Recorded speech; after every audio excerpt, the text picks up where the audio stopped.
Mamelodi Sundowns' FIFA Club World Cup journey has come to an end following a hard-fought goalless draw against Brazilian outfit Fluminense. We're going to unpack that clash as well as the major updates from the local football scene as Orlando Pirates confirm their new head coach for the upcoming season. Hello and welcome to Soccer Betting News. I'm your host Deshaj, and joining me in studio today is African football expert Mogale Sathekge. Thank you so much, Deshi, for welcoming me, and it's good to be back on the show to speak to our football lovers and fanatics. Moji, let's start with Mamelodi Sundowns. Going into the clash against Fluminense, it was a do-or-die situation. Unfortunately, as we sit here today, it's a case of bags packed, wheels up. Firstly, Desh, I think I was here last week. I'm just going to say what happened has been proven to be what I said. Okay. You get my point when it comes to Sundowns. I dwelt too much on Sundowns preparing for their games mentally, emotionally and physically. I spoke about the tactical awareness that they need to apply on the field of play when they are playing with their opponents. I dwelled also on the lousy and stupid mistakes that they should avoid when they play against certain teams. But unfortunately, that cost them the round of 16 as a team. So there are certain players also that I'm not impressed with. Looking at yesterday's game, I will single out Tasharek Matthews. You play 3 games, you get 2 chances, more similar chances, one-on-one with the goalkeeper. You against Dortmund, he was supposed to open the scoring charts for Mamelodi Sundowns to put Dortmund under pressure. He missed that opportunity. Yesterday against Fluminense, he got a one-on-one chance. He was supposed to give Sundowns a lead or maybe a winning goal in that game. He missed that opportunity. So, I'm very much disappointed, but I'm proud of what Sundowns has achieved. But like I said, the first time we spoke about Sundowns partaking in the Club World Cup, I told you that Sundowns had 6 points. Sundowns had 6 points that they were supposed to get in the group stages. And the only time where I felt like they could get 1 point was the game against Borussia Dortmund, which also the game I was not happy and impressed because they lost the games because of the very same things that I raised. Mistakes, lapse of concentration, respecting your opponent, not knowing what to do, not lacking sense of agency and everything. I mean, the game against BVB, if we can be honest, BVB used the same tactics that big teams in Europe use against them. BVB loses against the likes of Real Madrid, Manchester City and whoever because of concentration and the mistakes that they make when they are playing those teams. BVB applied that tactic and used it on Mamelodi Sundowns. They used the lapse of concentration from Mamelodi Sundowns to capitalize on the game. They used the mistakes that Mamelodi Sundowns made to walk away with the game. So, I don't know. I expected enough from Sundowns. I am disappointed from where I'm sitting. I'm a South African. I love Mamelodi Sundowns, and I felt like this time around, they stood a far much better chance going into qualifying for the round of 16 rather than just not making it out of the group stages. Yeah. Well, Mo, it sounds like you are unhappy with the squad selection, and of course, a decision like that sits with the coach and his technical team. Now, they named an unchanged starting 11 from the side that played against Borussia Dortmund. Do you think he should have swapped out some of those players and maybe given the likes of Morena or possibly even Laku, Shalulile some minutes? Yeah, I mean, look, I don't blame the coach with starting with the team that played against BVB. You get my point. But, man, you've got game changers at Sundowns. why did Shadulile not play early yesterday? I mean, it's one of those things that I'm still questioning myself when I'm sitting on this chair, that why was Shadulile introduced so late? You get my point? Tambazwani is one of my favorite players, but yesterday he was not entirely in the game. They could have introduced someone to change the game. Come on, man. Tashreeq Matthews, how many chances do you want him to get? You want him to reach Jesus first so that you can understand that this guy is not giving you results. This guy has, come on, man. This guy has, I don't know. Who would you have started ahead of Matthews then? I mean, you can improvise. Morena is there. Sundowns has got players. Jaden Adams is there. You can improvise and simply put Jaden Adams there and push another player out wing, Allen the out wing, and have Jaden Adams there with Tambazwane and whoever, so that you can try and balance. Because this guy is constantly getting chances and not burying them. Dash. He's all over South African social media platforms now. And, I feel for him as an individual, but as a player, I don't feel for him, because his job is to get onto the field and make sure that Sundowns get good and proper results. Yeah. His job is to get on the field and make sure that, the chances that he gets, he buries them and everything. I can tell you today, Sundowns missed the opportunity to play round of 16 because he didn't score. There is no other reason. Whoever can come, I saw other people saying, Tambazwane was nowhere to be found. Tambazwane never had a one-on-one opportunity with the goalkeeper yesterday. Yeah. Marcelo Allende never had a one-on-one with the who got that opportunity? Tashreeq Matthews. What did he do? The very same thing he did against Borussia Dortmund.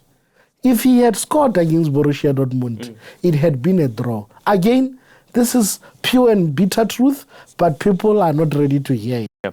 Well, let me play devil's advocate then. Ahead of Tashreeq Matthews, would you have played Temmin Kosi-Lorch? Because we saw what he did against Juventus as well as Manchester City, and we know he is a Mamelodi Sundowns player. Yes, I mean, if Lorch was at Sundowns, I can play Lorch any time of the day. I mean, if I was a coach, some players, it's questionable. It's not even questionable. Some players, that they give you results. Get me an off-form Lorch, give him a one-on-one with goalkeeper, it's 1-0. Get me an off-form Tambazwane, one-on-one with the goalkeeper, it's a goal. Get me an off-form Relemo Fukeng. He's still very young. One-on-one, he will make a wiser decision. He might score or he might create a scoring opportunity for an opponent who's in the right position. You get my point.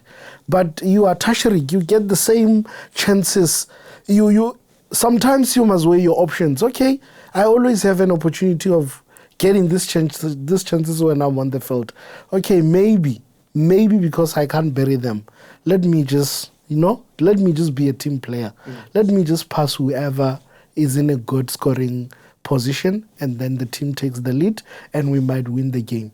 But you are Tashreeq, you get chances, you have a mentality of individual glory. I don't know what's going on in your head always when you're getting those type of chances in such critical games and you're not burying them. I don't know what's going on in the back of his mind, but if I was him, I would really sit down and do a very serious self-introspection, because this is costing Mamelodi Sundowns a lot. It happens even when they played Pyramids FC in the CAFCON. He got a chance. He missed it when they played home. So this guy in three games, he could have changed. In his high pressure moments. He could have changed the life of Mamelodi Sundowns players, supporters, but he failed. He failed dismally. All right. Well, of course, Mamelodi Sundowns did not come back empty-handed. They've got approximately 200 million rand in prize money. Do you think they're going to reinvest that into the squad? Deshi, come on, you can't talk about money. Sundowns salaries monthly, it surpasses whatever that they got from this tournament. Sundowns spent like how many? Sundowns spends like how much? 300 and something million, if I'm not being mistaken, to bring your Arthur Sales, to bring all these players that they had this new season. They spent more than 200 million to bring them back.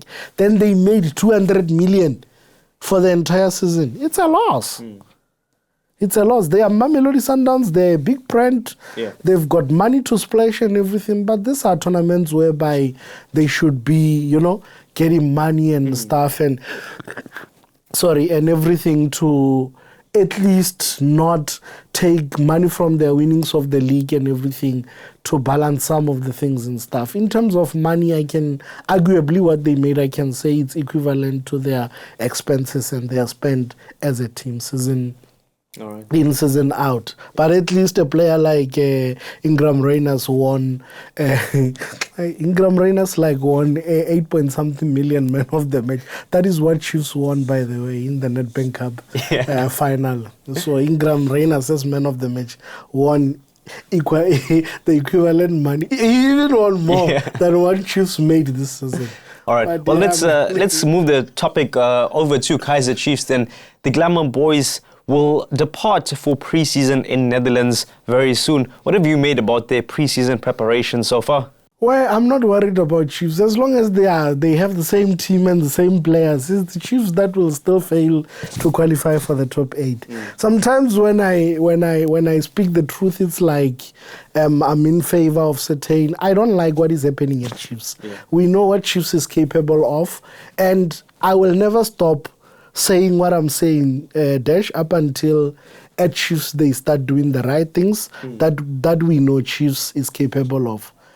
It's the end of the season now. Teams are buying players. They are going back again to their tactics of buying free agents, players who are out of contracts. They already bought Marco. He's from Pirates. They already bought Munyani. He's from Pirates.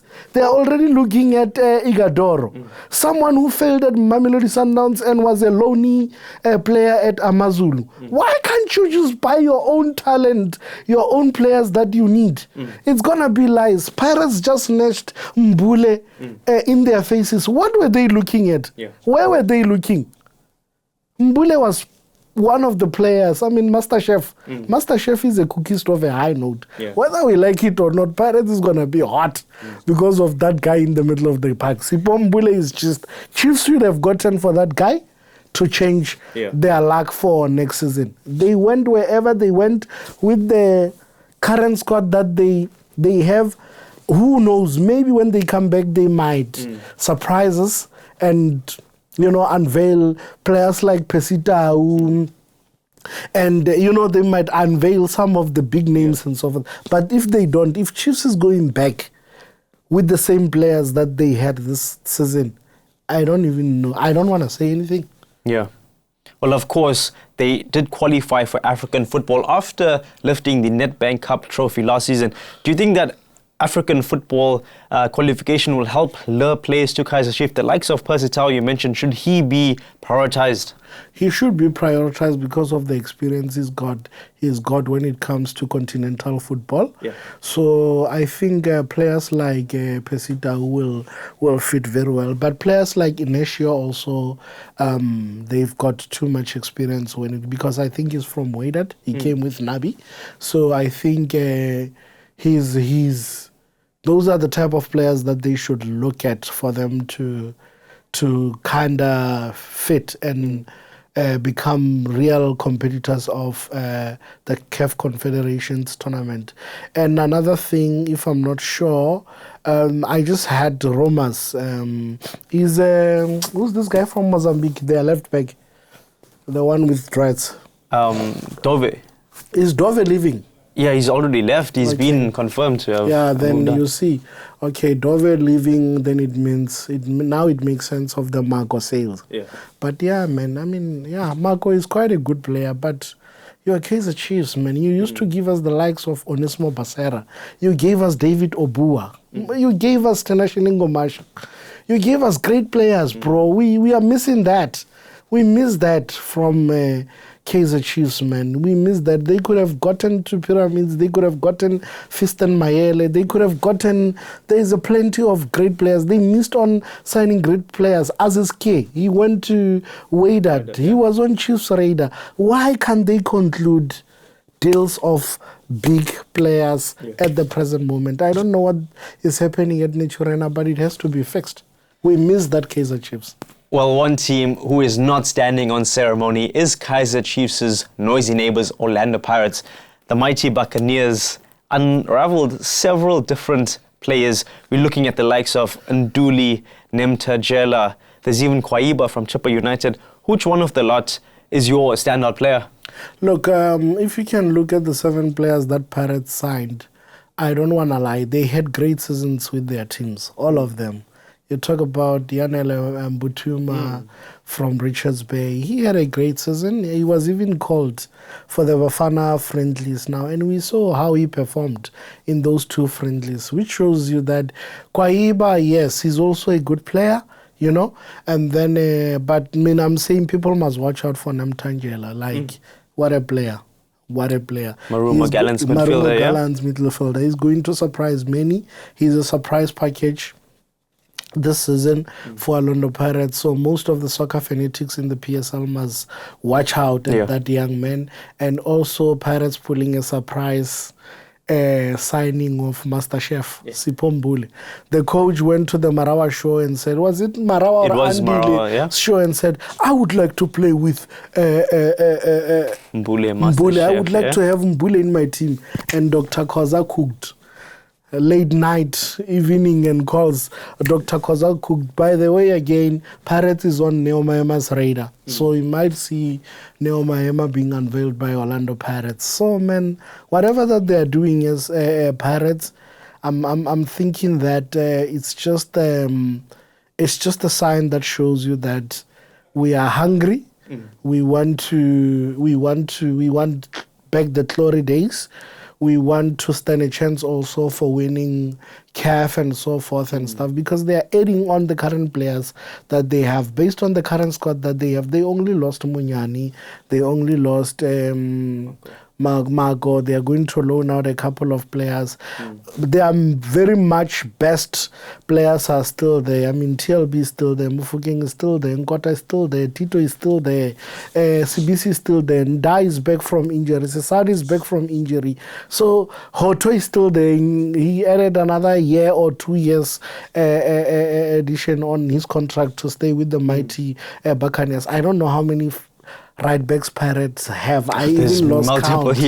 I even lost count. So there's depth in their team. So they need to signing players is not a fashionable dish. You need to be consistent in terms of making sure that the competitions that you are playing in and everything, you are getting results.